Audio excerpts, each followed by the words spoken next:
महाराज ने पांडवों को और कौरवों को कहा कि कल भीष्म यहाँ से चले जाएंगे और तुम इकट्ठे होकर के आज उनसे उपदेश ले लो। तो एक तरफ पांडव बैठ गए, जैसे इधर माताएं बैठी हैं और इधर पुरुष बैठे हैं। एक तरफ पांडव बैठ गए और एक तरफ बैठे कौरव, और इधर सिंघाने की तरफ में योगेश्वर कृष्ण जी महाराज बैठ गए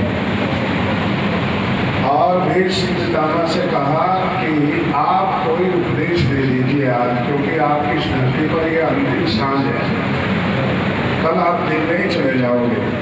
और युद्ध का मैदान में सायंकाल सूर्यास्त होने के बाद तभी सबको फुर्सत मिलती थी, दिन में बैठने और उठने की फुर्सत नहीं मिलती थी। तो योगेश्वर कृष्ण जी महाराज की तरफ भीष्म पितामह ने देख करके पूछा कि क्या उपदेश देंगे। तो उन्होंने कहा कि आप हमेशा मृत्युंजयी रहे हो, मौत जब भी आपके पास में आए तो टकरा करके आपसे वापस गई, कभी आप मौत के काबू नहीं आए। भीष्म पितामह ने एक बात कही, वो अक्सर हमारे यहाँ घरों में, गांव में, शहर में, बस्तियों में अक्सर देखता है। कोई बहुत बड़ा अच्छा भला परिवार खाता पिता यदि उजड़ जाए ना, तो पूछते हैं भाई क्या हुआ, किस घर में गायन घुस गई थी, वो सबको खा गई। ऐसे बहुत पहले एक अकाल पड़ा, बहुत बड़ा गांव था, अकाल पड़ गया तो भूख के मारे 3 आदमी वहां से निकल कर गए और कहा कि कहीं जाकर के रोजी रोटी ढूंढेंगे और थोड़ा बालकों के लिए भी लेकर के आएंगे, घर परिवार के बचे हुए लोगों को भी खिलाएंगे। तो 3 आदमी गांव से निकल गए। एक बड़ा आदमी था, सरपंच जैलदार रहा हुआ था, उसके पास में बंदूक थी तो उसने बंदूक साथ ले ली। जंगल में से निकलते जा रहे थे, जैसे लुक्की के पास में बहुत बड़ी बड़ी है ना जंगल है, ऐसे कई एक दूर शहर और गांव के पास में बड़ा गांव था, शहर जैसा लगता था, उसके पास में ऐसे जंगल था। वो लोग जा रहे थे तो ध्यान से सुनने की बात है, ये बात समझ में आ गई तो बचा हुआ जीवन दुखी नहीं होगा कभी। बचे हुए जीवन में किसी के 10 साल बचे, 20 बचे, 50 बचे, वो अपने जीवन में दुखी नहीं होगा, बचे हुए जीवन सुख से कट जाएगा। तो उन्होंने देखा कि एक महात्मा वट वृक्ष के नीचे बैठे हैं। उन्होंने पूछा, महाराज हम कोई बस्ती, कोई गांव, शहर हो तो उसका रास्ता बता दीजिए, हम भूख के मारे हुए आए हैं कि थोड़ा बहुत कोई काम मिल जाए, कहीं कुछ व्यवस्था हो जाए खाने पीने की।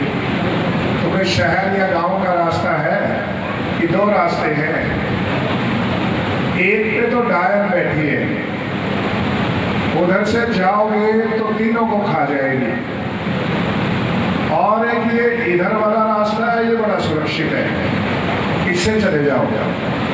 तो वो 2 आदमी बोले भाई इधर वाले से चलेंगे जहाँ डायन नहीं है। और तीसरा बंदूक वाला बोला ये बंदूक कब काम आएगी, डायन बैठी होगी तो गोली से उड़ा देंगे, उधर से चलेंगे, बाकी का भी तो जीवन सुरक्षित हो जाएगा, नहीं तो डायन पता नहीं कितनों को खाएगी।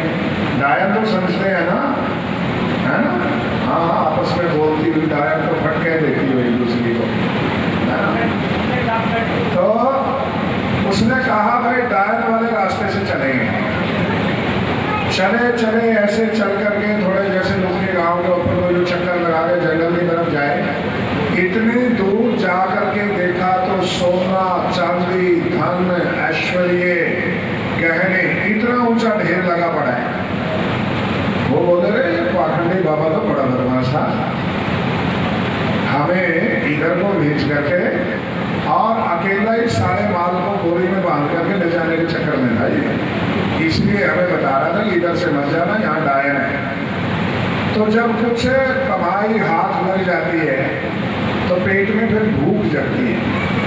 उन्होंने सबने बैठा, हाथ लगाए, बड़े खुश हो गए। तो एक ने कहा भाई भाग करके जाओ, कुछ खाने का ले आओ। 2-5 सिक्के चांदी के उठाए और उनको दिए। तो बोला कौन जाए शहर। तो ये हुआ था कि 2 आदमी शहर जाकर के सामान लेकर के आएंगे खाने का, और बंदूक वाला वहाँ पहरा देगा कि कभी बाबा जी आए या चोर आए और माल को न ले जाए। शहर में गए, खाने पीने का सामान इकट्ठा कर लिया। सच्ची कहानी सुना रहा हूँ, कभी आप सोचे ऐसे बता रहे हैं। खाने पीने का सामान इकट्ठा किया और उन 2 ने कहा भाई इसके 3 हिस्से करेंगे तो माल थोड़ा थोड़ा हिस्से में आएगा। यदि ये 3 जगह बटेंगी तो थोड़ा थोड़ा माल हमारे हिस्से आएगा, क्यों ना इसके 2 हिस्से करने। तो दूसरा आदमी बोला, उसके कंधे पे रखी हुई बंदूक देखिए तुमने, 2 हिस्से करने देगा वो, 3 हिस्से में बटेगी। बोला मेरे पास उपाय है 2 हिस्से बांटने का। एक ज्यादा शाना था उनमें। बोला कैसे कि अपना तो रोटी पानी यही खा लेते हैं और उस वाले में जहर मिला लेंगे। तो कितने हिस्से रह गए? 2। बोला ये तो बहुत शानी बात बताई है। अपना उन्होंने छक्कर के वहीं खा लिया और उस वाला माल लेकर के उसका जहर मिला लिया।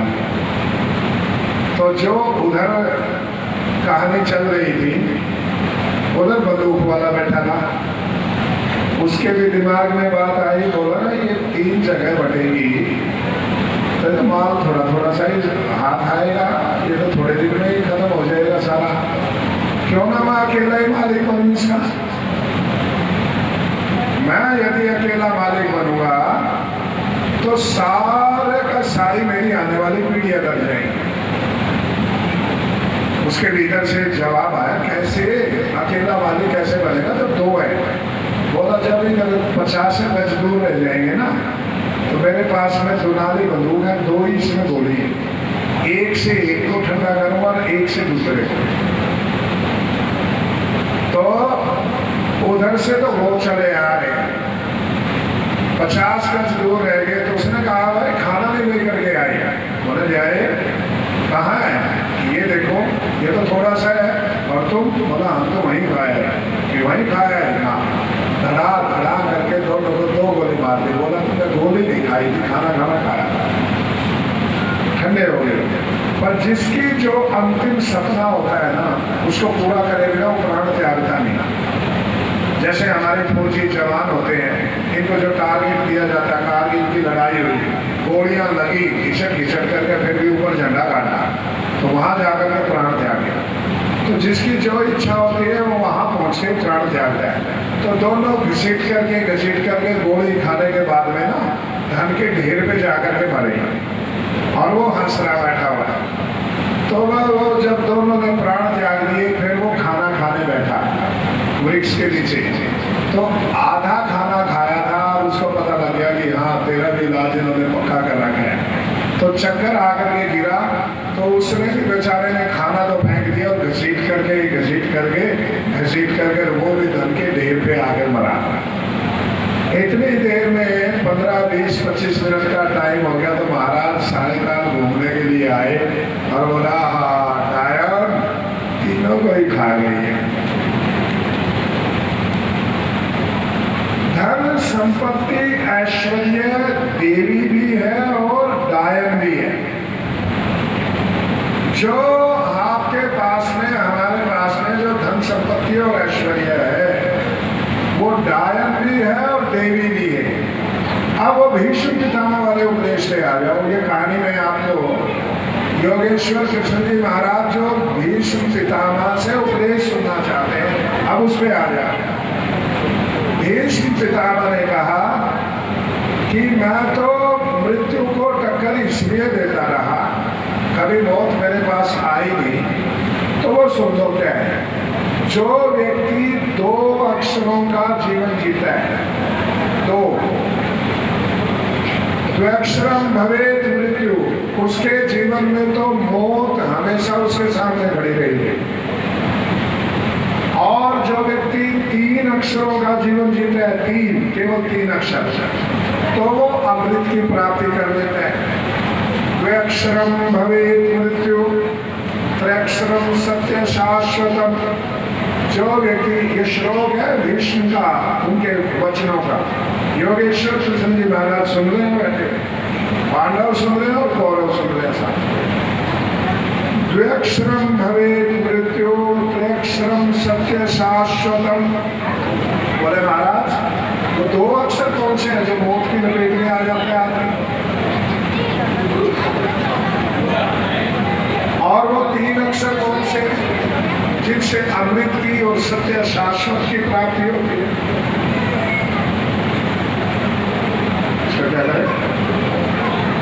अरे खांसी आ रही है, पानी पीना है, खांसी तो हो रही है, आ नहीं रही है, कई दिन हो गए, आगे तो करने के। तो दो अक्षर कौन से हैं जिनसे अमृत, जिनसे मृत्यु की प्राप्ति होती है, और तीन अक्षर कौन से हैं जिनसे अमृत की प्राप्ति होती है? अब सुनो भीष्म के मुख से। ममा इति भवेत् मृत्यु। माँ माँ कितने अक्षर हो गए? माँ माँ, ममा, ममा का मतलब मेरा। ममा इति मेरा है, ये सारे का सारा मेरा है। ममा इति भवेत् मृत्यु, और ना ममा इति सत्य शाश्वतम। ना मा मा कितने अक्षर हुए? तीन। मा मा कितने हुए? दो। मम इति मेरा है, ये तो दो अक्षर है। ना मा मा मेरा नहीं है, ये तीन अक्षर। इन तीन अक्षरों के ऊपर जीने वाला तो अमृत को प्राप्त कर लेता है, और दो के ऊपर जीवन जीने वाला मौत के पंजे में चला जाता है। तो भीष्म पितामह ने एक बात कही, देखो ये दुर्योधन बैठा है, हाँ, मैं घायल हुआ पड़ा, द्रोणाचार्य गया, सारा कुल परिवार मरा, सारे के सारे मारे गए, और ये भी मरेगा, कोई नहीं बचेगा। किसके कारण? कृष्ण जी महाराज जब अंत में समझौता करने गए तो ये बोले भाई 5 गांव दे दे 5 भाइयों को। उन 5 गांव का पता है कौन कौन से थे? एक गांव था पानीपत, एक गांव था सोनीपत, एक गांव था बागपत, एक गांव था हस्तिनापुर। कितने हो गए? 4।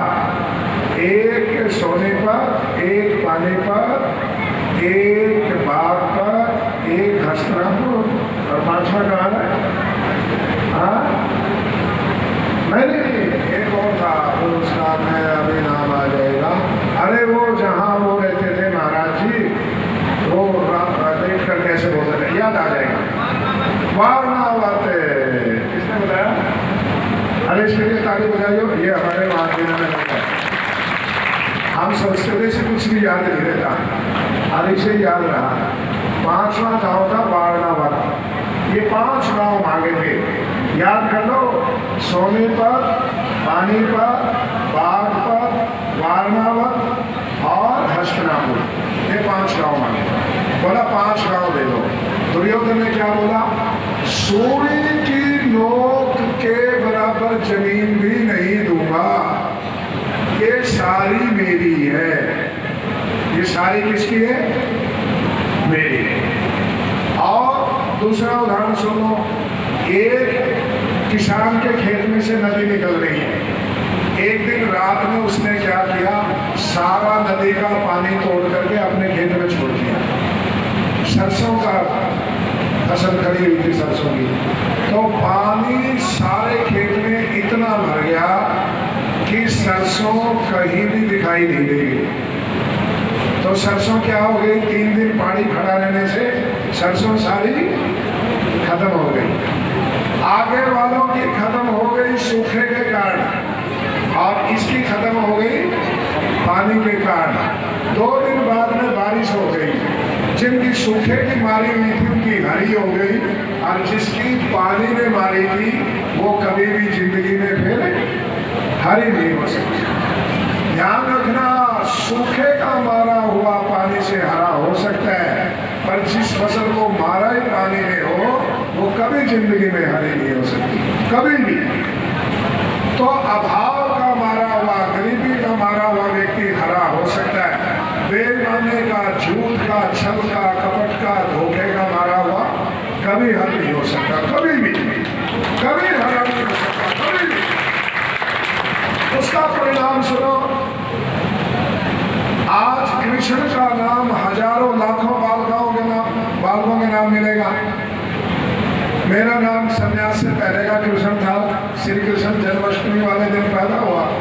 कई पीढ़ी के बाद में एक बालक घर में आया था, घर वालों ने खुश होकर के नाम कृष्ण रख दिया। ये महाराज, ये मेरे पास में महाराज थे, इसका नाम कृष्ण था। हम दोनों थे, ये जो कृष्णागिरी जी महाराज थे गए, इनका भी नाम कृष्ण था। हजारों लाखों बालकों का नाम कृष्ण मिलेगा, राम मिलेगा, युधिष्ठिर मिलेगा। महर्षि दयानंद जी महाराज जिनके पास में आए उनका महाराजा युधिष्ठिर नाम था। अर्जुन मिलेगा, दुर्योधन किसी का नाम मिलेगा, शकुनी नाम मिलेगा, कंस मिलेगा, राम बहुत जगह मिलेगा, लक्ष्मण मिलेगा, रावण मिलेगा, नहीं मिलेगा। नाम लेवा पानी देवा नहीं बचता। जो व्यक्ति इस संसार को अपना मान करके केवल अपना समझते हैं, उनका नाम लेवा पानी देवा नहीं बचेगा। आपने पंडित लेखराम का नाम सुना? पंडित लेखराम महर्षि दयानंद जी महाराज के शिष्य थे, पुलिस की नौकरी करते थे। प्रचार करके आए और आकर के घर बैठे, बेटा बीमार था, इकलौता, सुखदेव नाम था बेटे का, इकलौता बेटा बीमार था। इतनी देर में तार आ गया कि कहीं दूर कुछ बालक मुसलमान बनने वाले हैं, कुछ लोग आर्य समाज, उस समय आर्य समाज कहीं गई थी, कुछ हिंदू मिलकर के मुसलमान बनने वाले हैं। तो पंडित लेखराम ने रोटी बीच में छोड़ दी और तुरंत खड़े होकर के बोले मैंने जाना है, उनको बचाएंगे, मुसलमान नहीं होने देंगे। तो उसकी माँ ने भाग करके हाथ पकड़ लिया, बोले पंडित बेटा लेखराम, तेरा ये बेटा बीमार है, दवाई दिलवा दो नहीं तो ये मर जाएगा। बोले माँ, यहाँ तो ये एक बेटा है, वहाँ हजारों बेटे हैं, इस एक बेटे को बचाऊंगा तो वो हजारों चले जाएंगे। और उस अपने एक बेटे को छोड़ करके वो ट्रेन में चढ़ करके चले गए। जहाँ मुसलमान बनने वाले थे हिंदू, वहाँ ट्रेन रुकती नहीं थी। वो चावापाल पंजाब में अभी भी रेलवे स्टेशन हमें देख करके आया, वहाँ वो ट्रेन नहीं रुकती थी, फिर भी उस ट्रेन में चढ़ गई। और जब वो ट्रेन का स्टेशन आया तो पंडित लेखराम खड़े हो गए, अपना बिस्तर कंधे पे उठा दिया। बराबर की सीट वाले बोले क्या कर रहे हैं भाई? बोला मैंने यहाँ उतरना है। बोला यहाँ तो ट्रेन का स्टॉप ही नहीं है, यहाँ तो ट्रेन रुकेगी नहीं। बोला ट्रेन रुके या ना रुके, पर पंडित लेखराम नहीं रुक सकता। बिस्तर की चप्पी भर करके छलांग लगा गया चलती हुई ट्रेन से। गिरता गिरता दूर तक गया, घुटने फूट गए, कोहनियां टूट गई और बुरे हाल हो गए। और भागा भागा जा रहा है बिस्तर कंधे पे उठा करके। बोला वो कहाँ है जो वो मुसलमान बनने वाले हैं युवक? उन्होंने पूछा कि तेरा ये हाल कैसे हुआ? कि भाई ट्रेन रुकती नहीं थी और मैं इस ट्रेन में चढ़ गया और यहाँ आकर के पता चला तो मैं तो बिस्तर उठा करके चलते ट्रेन से कूद गया। उन लोगों को इतने आश्चर्य का, मतलब ऐसे आश्चर्य का आभास हुआ कि कोई हमारे लिए, हम इसके रिश्तेदार नहीं, भाई नहीं, बंधु नहीं, मित्र नहीं, इसकी जात के नहीं, बिरादरी के नहीं, इसका कुछ भी नहीं हमसे संबंध, और हमारे लिए अपनी जान की बाजी लगा सकता है। एक भी बच्चा उनमें से मुसलमान नहीं हुआ, केवल उनके इच्छा को ज्ञान को लेकर के अपने और अपनों के दायरे में तो पशु भी जीते हैं। मैं पॉलिटेक्निक कॉलेज में पढ़ रहा, 22.5 साल की उम्र तक नास्तिक रहा मैं। ईश्वर को, पुनर्जन्म को, पाप को, पुण्य को, ये सब चीजें चली गई थी। क्यों? जिस प्रकार के देवी देवता भगवान की व्याख्या आसपास के पंडित पुरोहित करते थे वो हमारी समझ में नहीं आती थी। वो कहते थे यही भगवान है, हम कहते थे इसे तो मेले में से खरीद करके लाए, भगवान के तो मेले में बिकता है। उसमें मूर्तियों को मेले में से खरीद के लाते थे, घर ला करके रख लेते थे। तो धीरे धीरे धीरे धीरे आस्था ही चली गई ईश्वर से। 22.5 साल की उम्र में मैं जब पॉलिटेक्निक कॉलेज पढ़ रहे थे, महर्षि दयानंद जी महाराज का जीवन चरित्र पढ़ा। एक घटना ने जीवन बदल दिया। क्या? पढ़ते पढ़ते ऋषि दयानंद को उसके साथी कहते हैं, अरे इस दुनिया के सुधार के चक्कर में क्यों पड़े हो? अरे ये किसी से सुधरने वाले नहीं है। तुम्हें जहर के प्याले पिलाएंगे, तुम्हारे ऊपर सांप फेंकेंगे, तुम्हें उठा करके जीवित को नदियों में फेंकेंगे। अरे तुम अपना काम करो। ऋषि दयानंद जी महाराज ने जवाब दिया, क्या? अपना काम तो गधा भी करता है। यदि मनुष्य होकर के भी कोई केवल अपना काम करे तो वो पशुओं का बड़ा भाई है। अपना काम तो पशु भी करते हैं। तुमने बिल्ली को देखा चूहे को झपट्टा मार के पकड़ते हुए देखा है? एक बार में चूहे को पकड़ती है और दांत आर पार निकाल करके एक झपट्टे में काम तमाम कर देती है चूहे का। और वही बिल्ली जब उसी मुंह से अपने बच्चे को उठाती है, दांत लगने देती है? लगने देती है? नहीं लगने देती।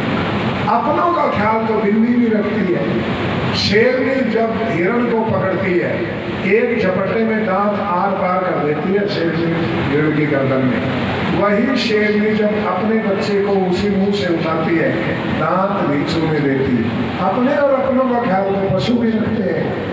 यदि मनुष्य होकर के भी केवल व्यक्ति अपने और अपनों तक सीमित रहा तो उसका पशुओं से भी नीचे गिरा हुआ जीवन है। जब ये वाक्य पढ़ा तो पढ़ाई छोड़ दीनानगर पहुंच गए और दीनानगर पहुंच करके फिर कुछ दिन पढ़े और पढ़ करके संन्यास ले लिया और आज लोकी में आपके बीच में है। पढ़ते रहते तो होता तो शायद लुक्की में मीटर के कनेक्शन काटने में आते हुए तो मिल ना वाला मेरे साथ वाले एचडी और एक्सीएम बन गए पढ़ करके। अपने और अपनों के दायरे से ऊपर उठ जाओ यदि आप भगवान का आशीर्वाद चाहते हो तो। और यदि अपने और अपनों के दायरे में रहोगे, कितने बड़े विद्वान बन जाइयो, कितने बड़े पढ़े लिखे हो जाइयो, भगवान का आशीर्वाद नहीं मिल सकता। इसका उदाहरण यदुकुल शिरोमणि में योगेश्वर कृष्ण जी महाराज है। अच्छा चलो, कंस से राज छीना किसको दिया? नाना को। जरासंध को मारा, राज किसको दिया? उसके बेटे को। शिशुपाल को मारा, राज किसको दिया? उसके बेटे को। पांडवों को युद्ध जिताया, राज किसको दिया? पांडवों को। कभी राजगद्दी पे बैठे, जेल के अंदर पैदा हुए, गुरुकुल में फिर कई पड़ोस में पले, गुरुकुल में पढ़े, फिर कंस से टक्कर ली, फिर जरासंध का खतरा साथ में रहा, फिर अपनी जन्मस्थली छोड़ करके द्वारिका बसाई, फिर महाभारत का युद्ध हो गया और अंत में यादवों का दिमाग खराब हुआ, नशे के उसके कलह के चक्कर में पड़ के आपस में लड़ लड़ करके मरे। वो एक कष्ट होगा। कभी योगेश्वर कृष्ण जी महाराज के जीवन को टटोल करके देखो, जन्म से लेकर के मृत्यु पर्यंत कभी एक पल सुख का आया होगा, एक पल। ऐसे ही श्री रामचंद्र जी महाराज का जीवन टटोल लो। जब छोटे थे तो विश्वामित्र ले गए, बड़े होकर के जब राजा बनने का टाइम आया तो वनवास में चले गए, वहां सुखपूर्वक जीवन बिताने लगे तो सीता को रावण उठा करके ले गया। जब रावण को मार करके लंका को जीत करके वापिस आए तो फिर एक दिन पांव फिसल करके सरयू नदी में डूब गए, तैरना नहीं आता। एक पल का जीवन कभी सुख का बिताया होगा और हम उनकी उपासना। देखो, यदि आपके आदर्श कृष्ण और राम है, पर इन्होंने जो दुख और कष्ट उठाए कभी अपने लिए नहीं उठाए, सारे के सारे कष्ट दूसरों के लिए उठाए। दूसरों को सुखी करने वाला कभी जीवन में दुखी नहीं होगा, और दूसरों को दुख देकर के सुख चाहने वाला कभी जीवन में सुखी नहीं होगा। इन्हीं बातों के साथ मैं वाणी को विराम देता हूँ। आप हिसाब किताब लगा करके अपना जीवन जैसा चाहो वैसा जी लेना। दूसरों को दुख दे करके सुखी होने की कोशिश करोगे, सुख आसपास नहीं आएगा। दूसरों के दुख दूर करोगे तो दुख दूर करने में भगवान आपको सुख देगा। ये वेद का आपके साथ में वादा है, और महर्षि दयानंद का पूरा जीवन इस जो सिद्धांत का सीधा सीधा खुला पाठ है। जब मर्जी पढ़ लो, जब मर्जी उसको याद कर लो। ओम शांति।